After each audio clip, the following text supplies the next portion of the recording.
জুলাই ঘোষণাপত্র এবং সনদের দাবিতে এখনও আন্দোলনের জুলাই যোদ্ধা, আহত এবং শহীদ পরিবারের সদস্যরা বৃষ্টি উপেক্ষা করে রাজধানী শাহবাগ মোড় অবরুদ্ধ করে রেখেছেন। তারা দাবি আদায়ে কাফনের কাপড় পরে আমৃত্যু আন্দোলনে নামা হুঁশিয়ারি দিয়েছেন তারা।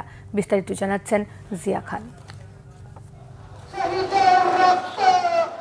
শাহবাগ মোড় অবরুদ্ধ করে আন্দোলন চলছে জুলাই যোদ্ধাদের। বৃহস্পতিবার শুরু হওয়া এই কর্মসূচিতে শুক্রবার ঝড় বৃষ্টি মাথায় নিয়ে অংশ নেন আন্দোলনে আহত ও শহীদ পরিবারের সদস্যরা। এবার আর আশ্বাস নয়, দাবির বাস্তবায়ন করেই রাজপথ ছাড়ার হুঁশিয়ারি তাদের। যারা বাংলাদেশে শহীদ পরিবার অভিভাবকরা আছি, আমরা 5ই আগস্টে কাপনে কাপড় বেঁধে রাজপথে আমরা নামবো এবং সেই দিন জুলাই ঘোষণাপত্র আমরা চাবো যাতে আমাদের রাষ্ট্র, যাতে আমাদের সন্তানদের এই সিকিউরিটিটা দেওয়া হয়, সম্মান দেওয়া হয়। কি চেয়েছি আমরা?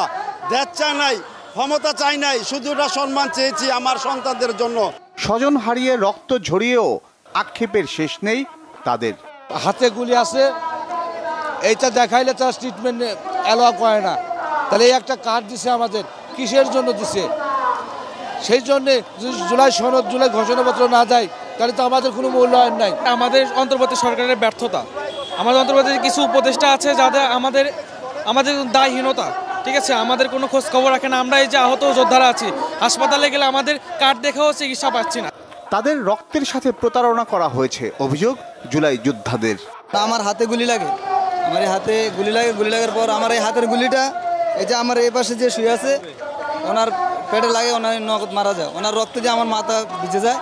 ভিজে যাওয়ার পরে তখন আমি মরার বান করেছিলাম, তখন আমাকে পুলিশে উঠাইয়া আমাকে মারছে মাইরা, তারপরে এখান থেকে আরও অনেক এই জায়গায় আঘাত করছে, এই হাড়গুলো সবগুলো ভেঙে গেছে। আমাদের রক্তের উপরে দাঁড়িয়ে সরকার এখন গঠন হয়েছে। আমি তো রক্তের উপরে দাঁড়িয়ে যদি আমাদেরকে অবৈধ করে, তাহলে আমাদের এর চেয়ে আর দুঃখজনক আর কি হতে পারে? শাহবাগ অবরুদ্ধের কারণে যান চলাচল ব্যাহত হচ্ছে, ভোগান্তিতে সাধারণ মানুষ। জিয়া খান, বাংলা ভিশন, ঢাকা।